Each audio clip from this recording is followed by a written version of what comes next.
Good morning or good afternoon, everyone, and welcome to this second webinar from the Java Card Forum 2021 webinar series. I'm Jean-Daniel Roussel, the president of the Java Card Forum. Today's topic is a presentation from Peter Pessl on the current status of post-quantum cryptography. Today's industry is preparing for the changes that will occur when quantum computers will be able to break some of our current cryptographic algorithms that are securing our digital world.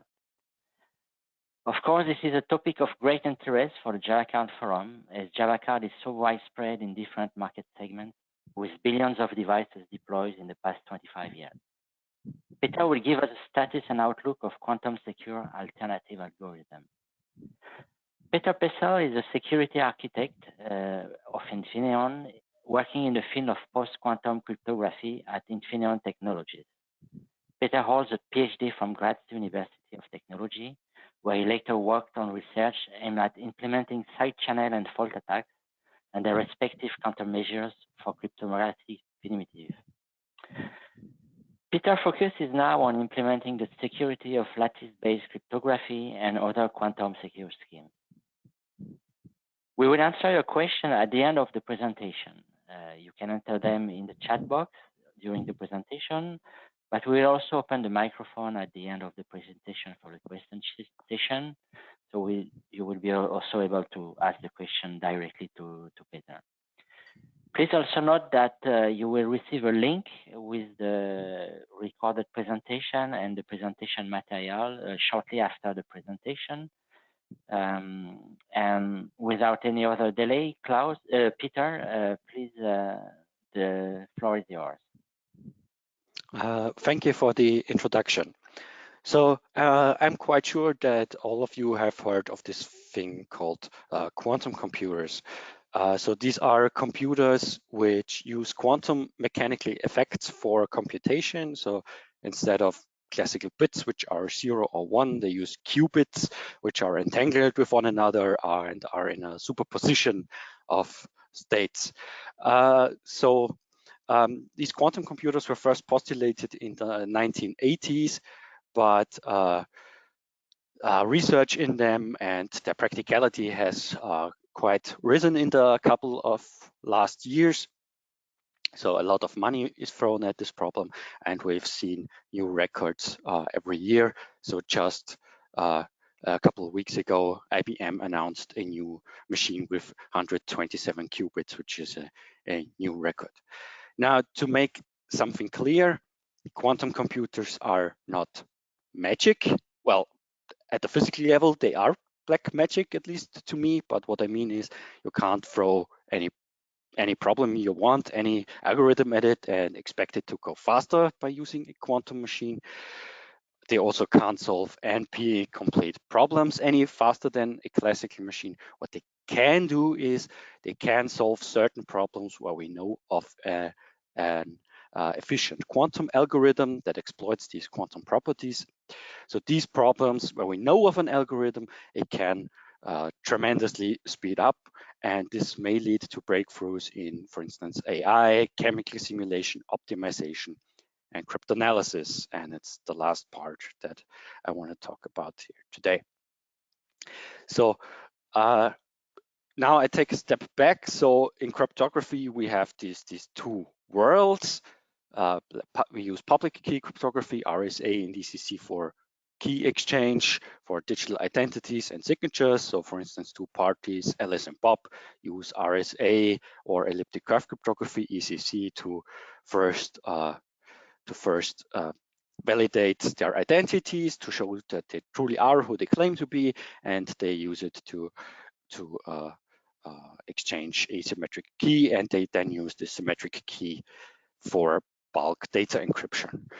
Now, why did I take this step back to the very basics that I'm sure most of you are already aware of?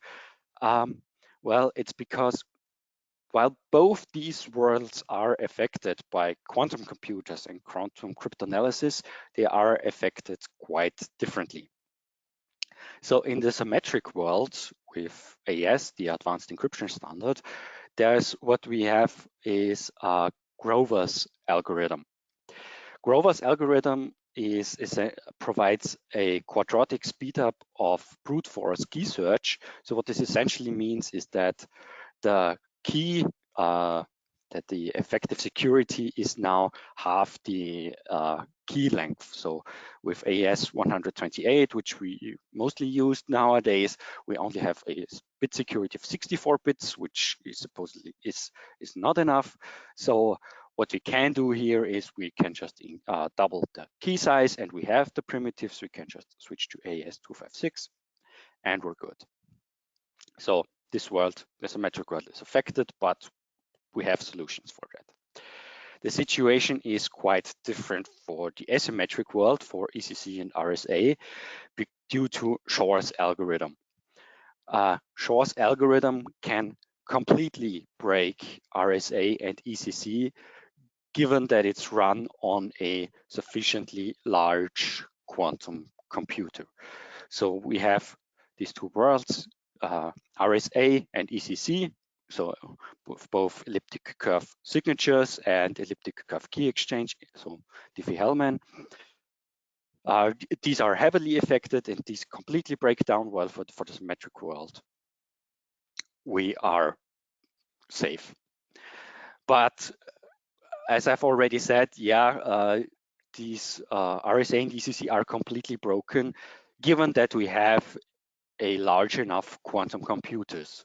When will that be? Well, a common prediction is that this will be in the next 15 to 20 years that such machines will be developed. You might think, well, that's still a long time. Why do I have to worry about that? Well, I'll try to illustrate it using this picture. So very often we ship devices now that have a lifetime where we don't measure the lifetime in years, but in decades. When you think about it, well, we ship devices now where the lifetime can extend well into the quantum age, where there will be quantum computers ready.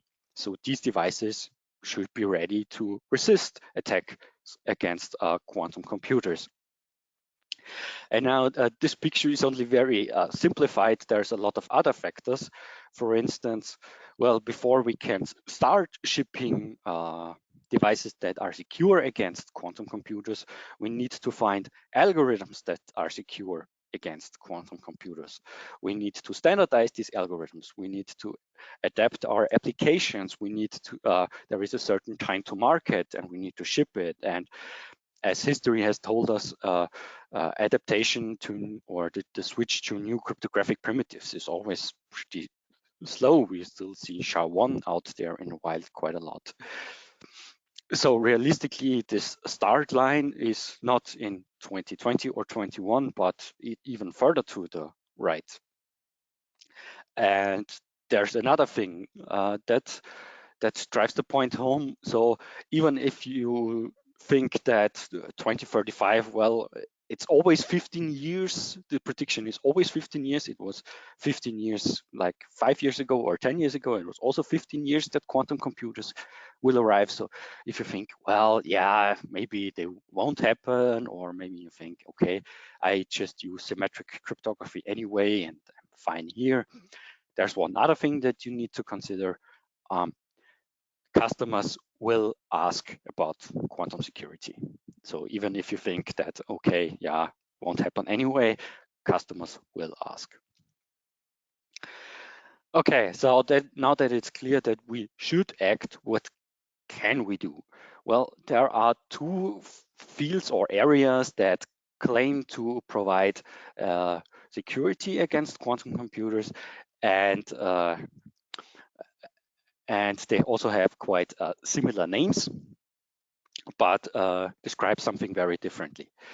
So first we have a quantum cryptography, which uses quantum mechanics as such to provide security. So quantum mechanics instead of computational assumptions. And the most prominent candidate of quantum cryptography is quantum key distribution. Quantum key distribution comes with certain caveats. For instance, you have new physical requirements. You need an optical connection between the devices, like a fiber optical cable, which is for embedded devices a bit tricky. There's also some other caveats. For instance, you still need to rely on classical cryptography to achieve authenticity. So for these and a couple of other reasons, the NSA actually discourages the use of quantum key distribution as a solution to be secure against quantum computers. So what the NSA actually encourages and what they also push is called post-quantum cryptography. And the post as in after quantum, so secure against quantum computers. To clear something up, post-quantum cryptography is conventional cryptography, so cryptography that you run on a standard computer, no quantum computers involved there, but this cryptography is, unlike RSA and DCC, secure against quantum computers, of course also classical computers, and we at Infineon are actively pursuing this intensive research on this field of post-quantum cryptography. But of course, post-quantum cryptography is not just one thing, one algorithm that you can throw at it, throw at your problem and be secure. It's a large field, and we have many algorithms in the field of post-quantum cryptography. So a large landscape of alternatives, and to get an overview, we often group all these alternatives into families, and we build these families according to, so we group the schemes according to a common mathematical problem that is hard to solve and is the security of these schemes. So what do I mean with a hard to solve mathematical problem? Well, for previous schemes for RSA, this hard to solve problem with integer factorization, given a number that is the product of two large primes, find these primes again. And for elliptic curve cryptography, it's the discrete logarithm problem. Now, of course, both these mathematical problems are easy to solve for quantum computers. So post-quantum cryptography then uses different hard-to-solve mathematical problems that are also secure against hard, even for quantum computers. There are lots of these problems and thus families out there. Each of them has different advantages and disadvantages. For instance, we have cryptography based on isogenies. You can build cryptography out of the difficulty of decoding random linear codes. You can build cryptography out of the difficulty of solving multivariate quadratic equations. But the two families that are arguably the most suitable for embedded resource-constrained devices are hash-based cryptography and lattice-based cryptography. So I'm talking a bit in detail about them now. So for hash-based cryptography, the hard-to-solve mathematical problem is that of inverting a hash function, which as extensive cryptanalysis over the last decades has shown us is a very, very difficult thing to do, even for quantum computers. Hash-based cryptography has a couple of nice features. It's very well studied. It's reasonably fast. We very well understand its security and its practice, and there are already standards out there. So if you want, you can deploy hash-based signatures now and get a certified product. To drive home some points about hash-based signatures, I'm going to explain their inner workings at least a little bit. So how do hash-based signatures work? We start off with key generation, where we generate a large number of hash-based one-time key pairs. So we have lots of key pairs, secret keys and public keys. which can be used only once. So with each of these key pairs, we can sign exactly one message.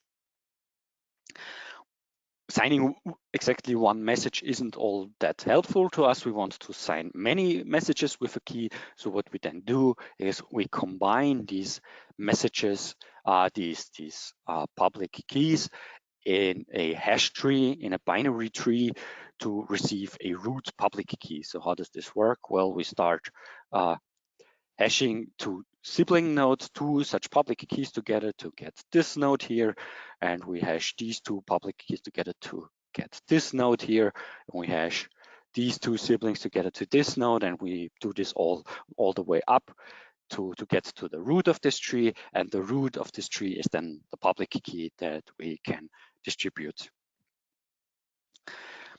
Okay, so how does then signing work? In signing, you pick the first secret key, the first key pair that you haven't used yet. You use that key to sign your message, and that's the first part of the signature, the signature of this one-time key pair, and then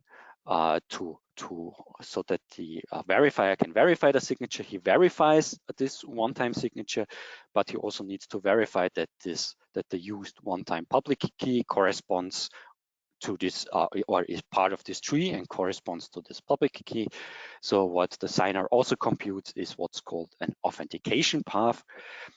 So the authentication path is all the nodes that are needed to efficiently recompute the tree up to the public key. So we don't want to send all the keys, but instead just some of them, logarithmically many.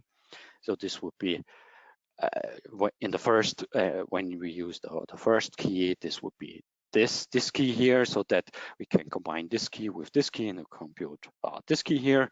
And we need this node of the tree here, so that we can compute this node and this node here, so that we combine these two nodes up to the root. This authentication path is the second part of the signature. And then afterwards, we cross out this one-time secret key. We must never use it again. And we move on to the next secret key. So we use this key pair where we have to recompute the authentication path again. There are efficient algorithms to do that so that we don't have to recompute the entire thing again. And then we cross out this one, and for the next signature, we use the third key pair, and also compute the authentication path. Now, why did I give this this explanation? Well, it's to drive home 2 points. So these hash-based signatures are very well understood and standardized, but they have some caveats. First, the number of possible signatures, so the number of messages that you can sign, is fixed beforehand. With RSA, it doesn't matter how many signatures you sign, you have a key and you can sign whatever you want. But here, the number of possible signatures is fixed and needs to be chosen already for key generation. And the second part is, as I've said, we must never reuse such a one-time key pair.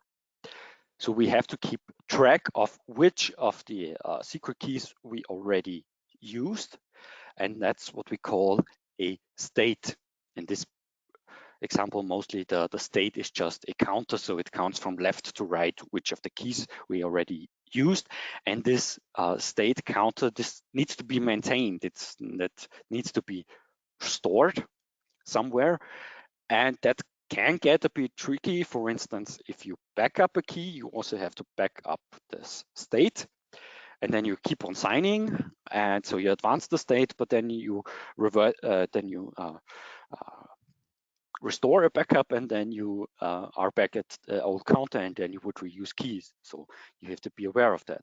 It might also get tricky if you need to synchronize multiple signing parties so that they never reuse a key, or it's also tricky with fault attacks, so that you don't turn off the power of your card when you were just about to update the counter.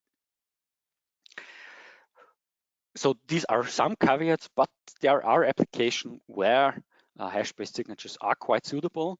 applications where you have a single signer, ideally a single card that stores the key, and the key doesn't leave this card, where the number of signatures is predictable, and where we need security now. And one such application is firmware updates, because, well, if you can compromise a firmware, compromise a firmware of a device, you can of course compromise the entire device. Even if your application just uses symmetric keys, you need some way to be secure against compromising a firmware in the future. And what's also the point is that firmware is often a high value target. So if you can compromise the firmware, you can compromise a whole large set of devices, not just one particular device, but every copy of this device. So there it makes sense to use hash-based signatures today to secure the firmware update mechanism, and to then use this secured firmware update mechanism, where the authenticity of firmware updates is secured using hash-based signatures, to upgrade to post-quantum secure application later on. Okay, so the second class of post-quantum cryptographic schemes I want to talk about is lattice-based cryptography. What's lattice-based? What's a lattice? Well, that's what you see is kind of a lattice, or more correctly speaking, a lattice is a set of points, a structured set of points in a space, like for instance, all the green points here. And you can define fancy mathematical problems on such a structure, like for instance, I give you a point that is not on the lattice, like this purple one here, and you are asked to find the point on the lattice, so the green point which is closest to the target point. For this particular example, this is very easy to do in just 2 dimensions, but this gets incredibly difficult in higher dimensions, let's say starting from 512 dimensions instead of just 2. Now this is quite abstract to think about. Why should this be hard? So I'm giving you an alternate problem that is related to this closest vector problem, and that's learning with errors. And learning with errors is related to solving a system of linear equations. So there we have the problem. We are given a matrix that is public, and we multiply this public matrix with a secret vector and get a product, and this product is also public. And now we are asked to find the secret vector again. Well, as this problem as it's given here is trivial. We can just use linear algebra, use Gaussian elimination, and recover the secret with ease. That's simple. But this problem gets very hard if we don't get this exact product, but instead perturb this product with some noise, with an error that is small but non-zero. And then this problem gets very, very hard and can be used as the basis of many interesting cryptographic schemes. For instance, lattice-based cryptography and learning with errors is the basis for, can be used as the basis for key exchange schemes, for signature schemes, and for even much more advanced cryptographic schemes, such as fully homomorphic encryption. Lattice-based cryptography has a couple of nice properties. It's very efficient in terms of runtime, especially for the first 2 categories, key exchanges and signatures. We won't compute fully homomorphic encryption on a card anytime soon. And what's more is that the footprint in terms of memory sizes, key sizes, and so on is still reasonable. compared to other alternatives. So lattice-based cryptography is arguably the most suitable class of schemes for embedded devices. And what's also nice is that lattice-based cryptography has also seen some real-world tests. So there were first large-scale experiments by Google and Cloudflare, which deployed lattice-based schemes in TLS as part of their experiments, and they found that, well, yeah, it works. So now we have these many alternatives. We have hash-based cryptography, we have lattice-based cryptography, which itself is comprised of lots and lots of schemes. We have all these other families. Which one should we actually use? Which concrete algorithm? We need one particular instance that we should deploy on our devices. Well, that's also the question that NIST, the National Institute of Standard and Technology, have asked themselves, and they have done what they have also done in the past. They have started a standardization effort. So this is a competition-like process, such as the similar to the AES competition or the SHA-3 competition, if you've heard of them.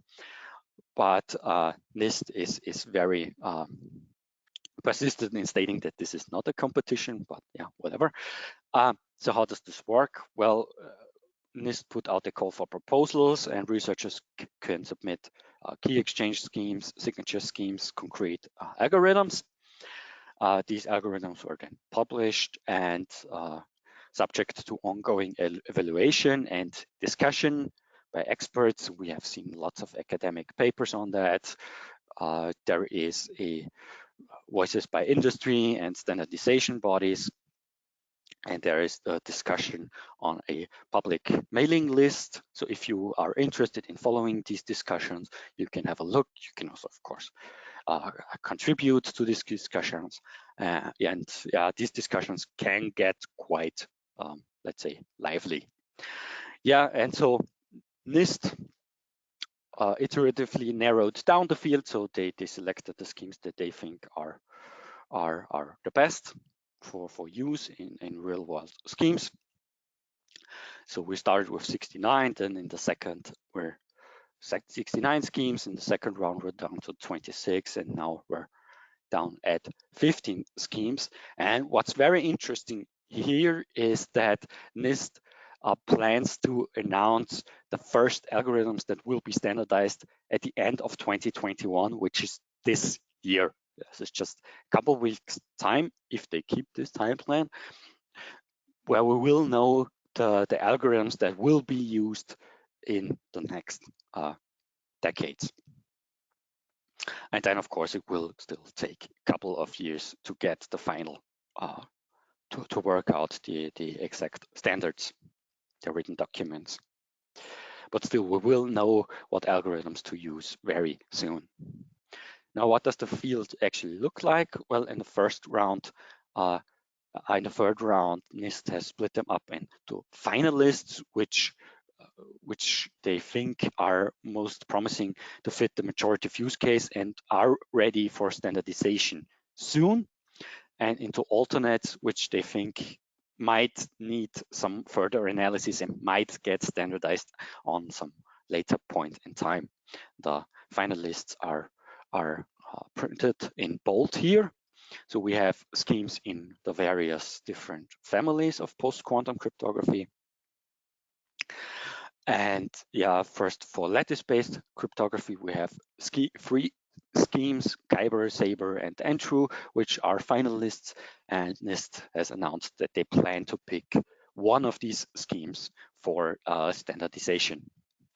The other finalist, Classic McAleese, is maybe not that suitable for embedded devices so it might get standardized, but it's not that suitable for embedded devices with public keys of around a megabyte or so. Now, for signature schemes, the situation is similar. So we have two lattice-based signature schemes, and NIST plans to pick only one of them for standardization. This other alternative rainbow. There have been new cryptographic attacks in the last year or so and might not get standardized, but instead they might pick Sphinx Plus, where the runtime is not suitable for embedded applications. And then, of course, we have this hash-based signatures, which are already standardized. So we have two schemes, XMSS and LMS. So, and even afterwards, so even after NIST has selected the first finalists, the process will keep on going. So the alternates will get further study and there will be a new call for proposals for signature schemes. Okay, so now NIST picks the algorithm and we're good, right? Well, we need to bring them on our platform. We actually need to run them. And there is some positive news. The runtime of these lattice-based schemes of Kyber, Saber, and Enshu is quite competitive. So it's in the order of milliseconds. And if you have the runtime, so these are the cycle counts. So these are quite comparable to running elliptic curve cryptography. So this is pure software implementations without side channel protections, but it still gives a nice picture. And you see that, well, it's competitive. What's not so nice is that the memory requirements are larger. So we have public keys that are larger. So for elliptic curves, we have 64 bytes public key, and now we have roughly a kilobyte of public key. The ciphertexts are larger now, also a key. We need more memory, non-volatile memory to store the keys, more communication and to transmit ciphertexts and public keys, and of course, more RAM to compute it. There are schemes which have smaller sizes, so I included Psych here for this purpose, but then the runtime explodes, so might not be the best solution to deploy on a resource-constrained device. I also included Psych because it was part of this experiment by Google and Cloudflare, where they compared a lattice-based scheme Enshu to an ostrich, which is large but fast, and they compared Psych to a turkey, which is small but slow, and they found that lattice-based schemes Enshu mostly wins for practical purposes.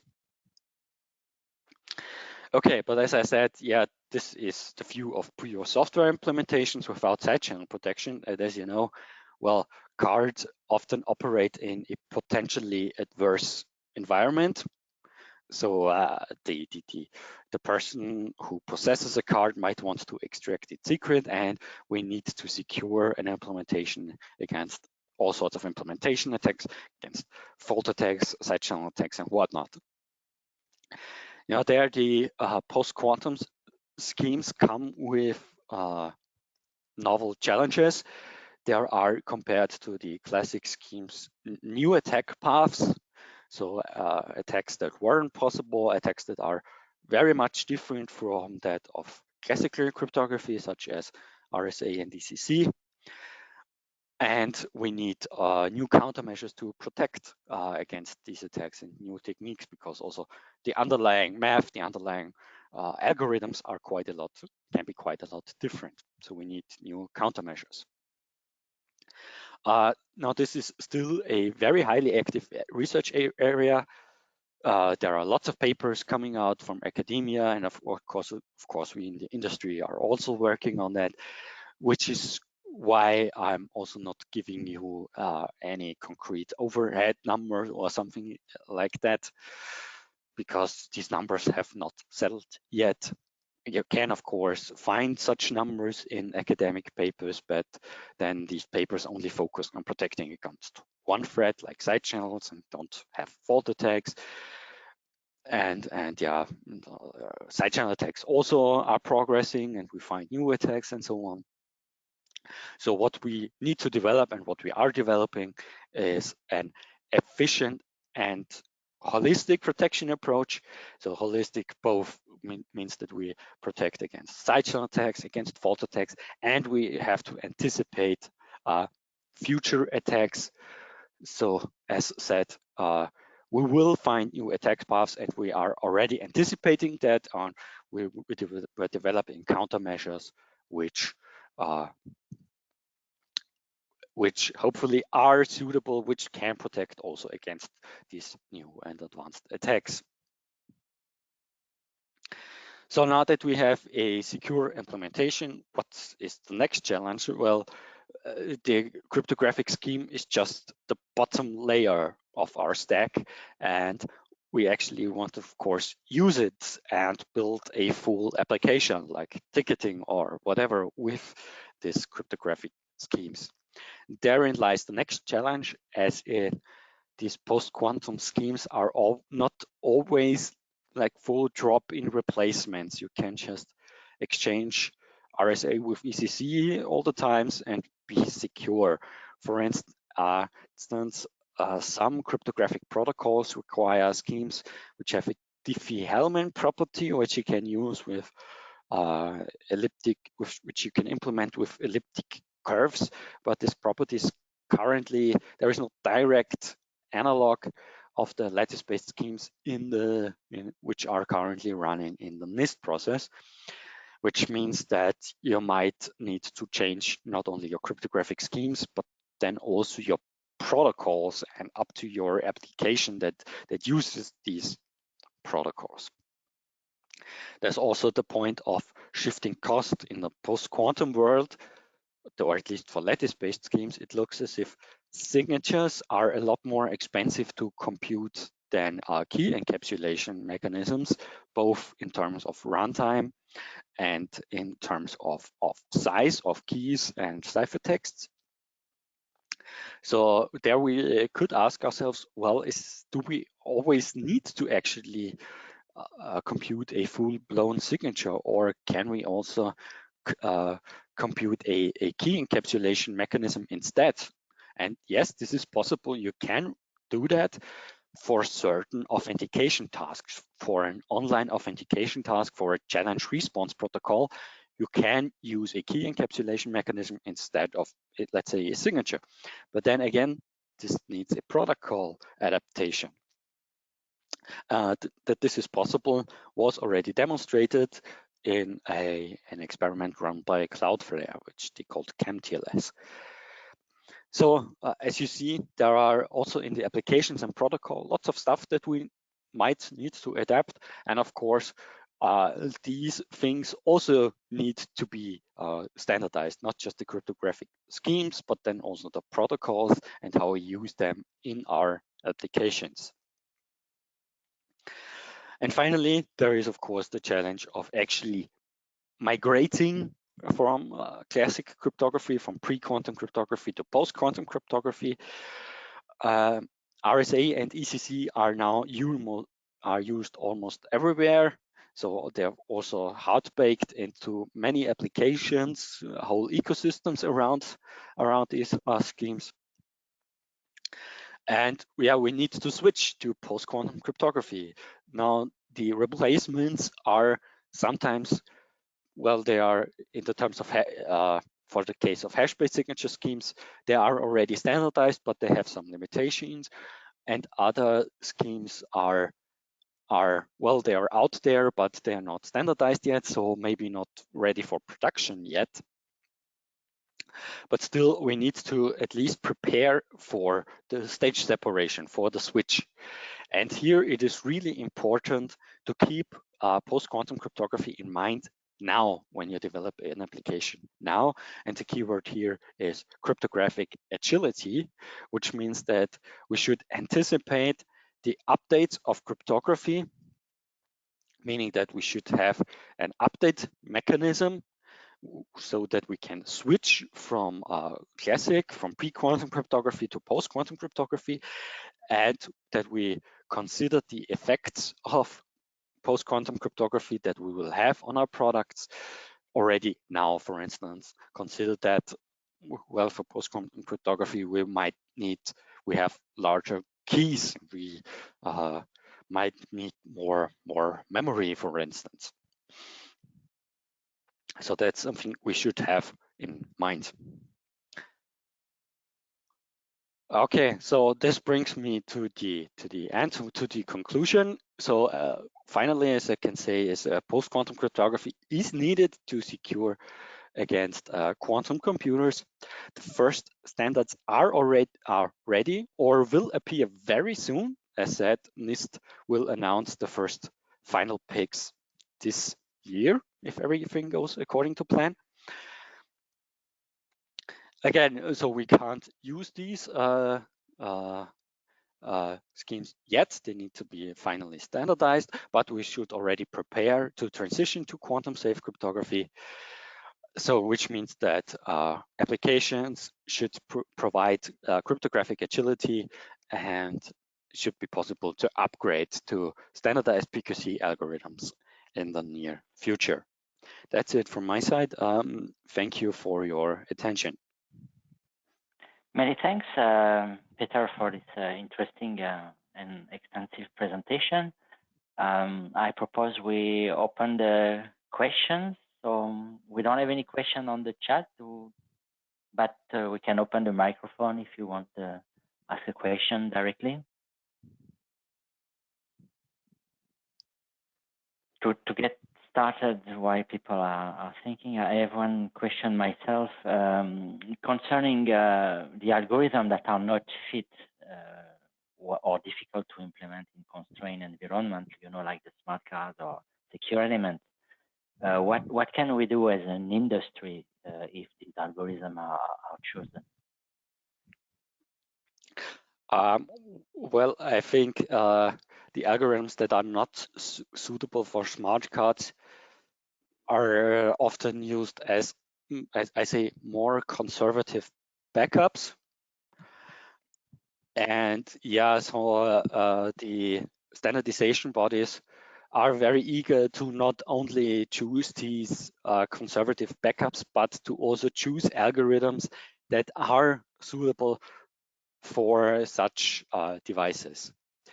So algorithms like classic Mac-Elise and Sphinx Plus, which are not suitable for embedded devices, might get standardized, but they won't be, or at least in the near future, won't find many uses in the embedded world.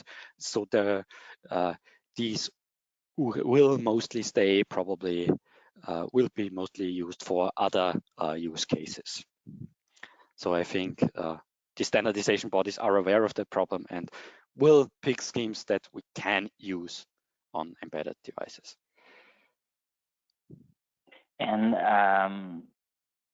if you mentioned there was a lot of changes that would come, from the protocol we have, like the secure channels or stuff like that. Do you think there is because we don't have much background, so you mentioned agility, but do you think there is a possibility to mix and match the old world and the post-quantum world to minimize the impact, some kind of mixed cryptography? Mixed cryptography. Well, I mean, hybrid.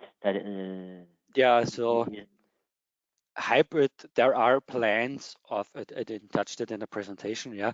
So there are plans of using hybrid approaches where you mix post-quantum cryptography with standard or with current age cryptography. For instance, you can sign a message using two signature algorithms, one classic RSA signature and one hash-based signature or whatever.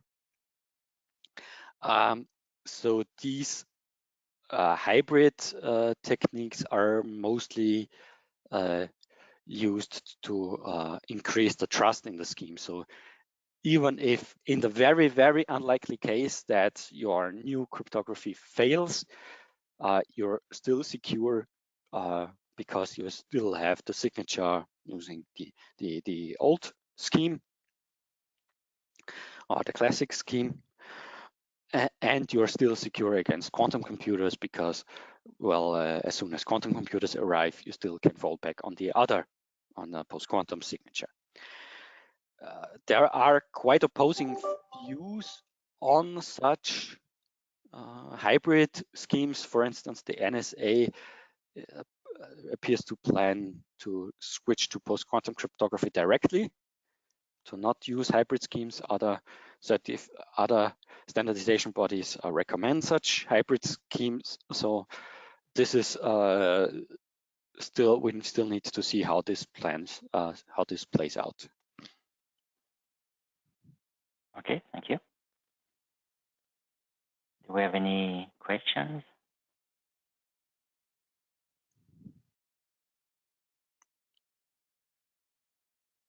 Okay, so it looks like, oh, there's one question from, can you read the question, Peter? This question is, current symmetric schemes are considered as no impact from quantum computers. Apart from key length, bit strength is halved. So it's a question from... Yeah, exactly. So symmetric schemes are considered secure. So we can, the key length is halved, exactly. So we need to double the key length to be secure. The exact bit security is still research, but this key length halving is a conservative estimate. And if you double the key length, then we're good, yes.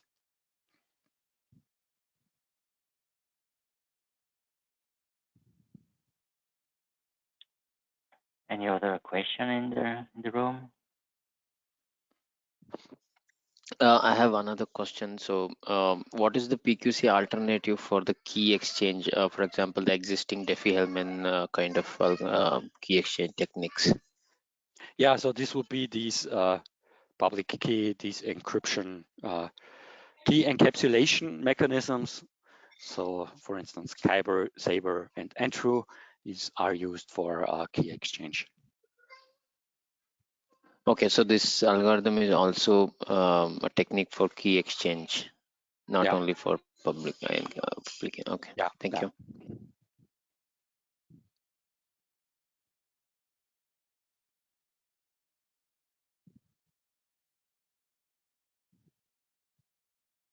Any other questions? Please, the time. Okay, there's another one here. With looking at the slide of public key and one-time key pairs for hash-based one, which data will be stored in the IC card? From Masao. Yeah, this one here. So what you need to store here in the card is well, first of all, the counter that keeps track of the signatures that you or of the key pairs that you already used. So you need to counter as it advances. You don't need to store all these keys on the card. That would be quite extensive, because you might have 2 to the 10, 2 to the 20 keys. So you don't have to store all them on the card. You can generate these key pairs on the fly. So you just use your counter and a seed and generate them on the fly. So what you have to store on the card is the seed to store all these keys. This seed is just 256 bits or whatever, and the counter if you just need the secret key. So that's not all that much.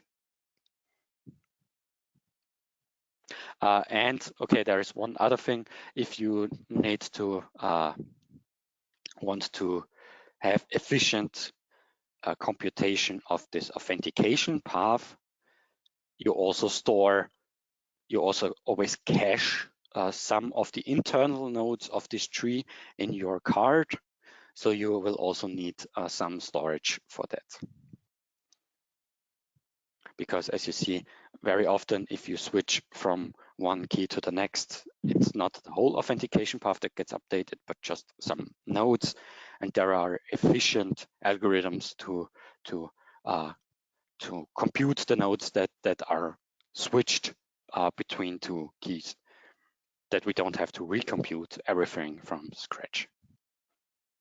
So that's the things we need to store.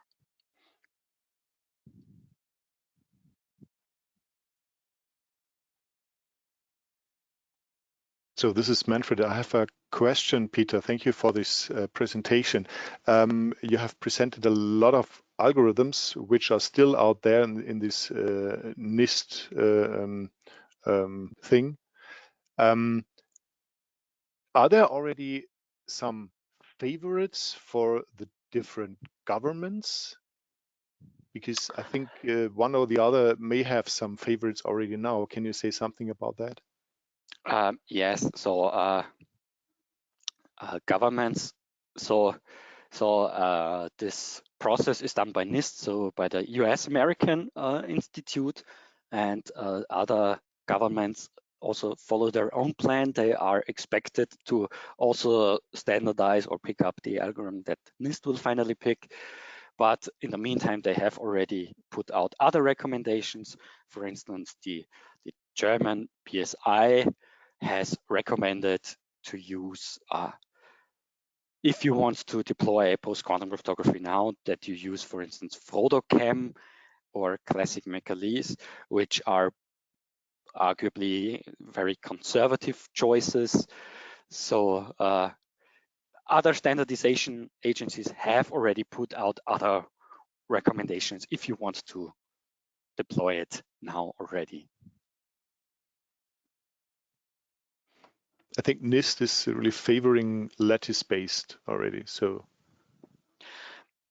well, not NIST. Sorry, at the NSA. The NSA is favoring lattices, yes.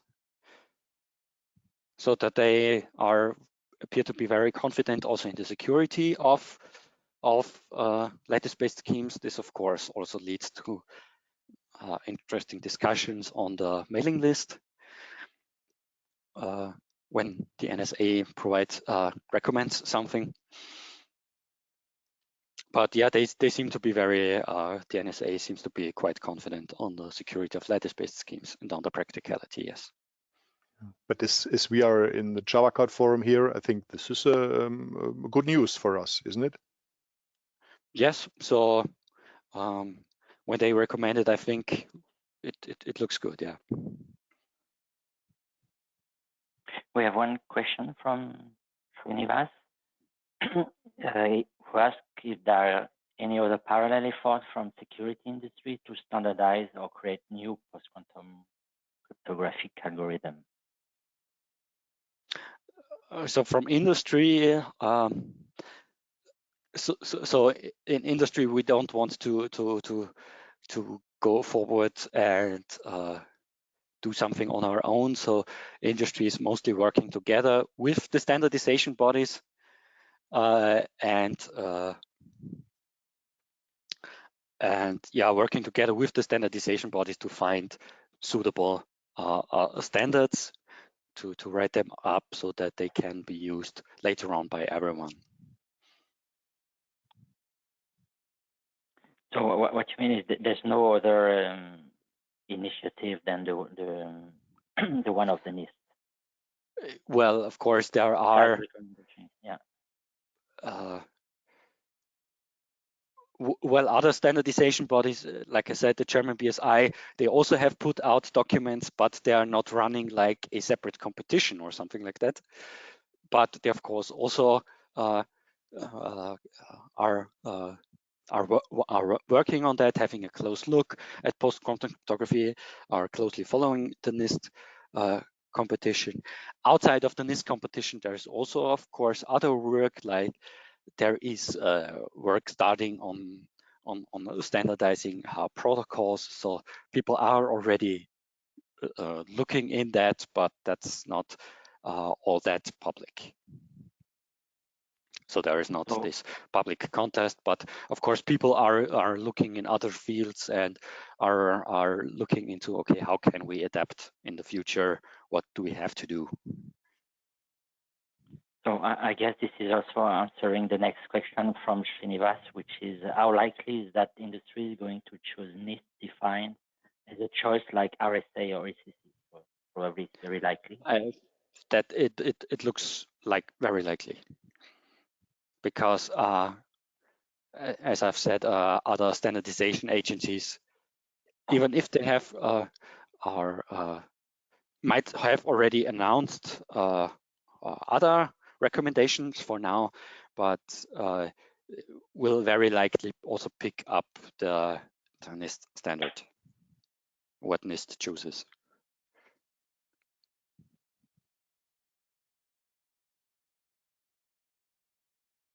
Okay, so it looks we exhausted the questions. Once again, Peter, many thanks for your interesting presentation, and I thank you all for participating to this webinar. I hope it was also interesting for you. Keep tuned because we have another 4, 5 webinars in the series with very interesting topics. So if you're not done already, please register.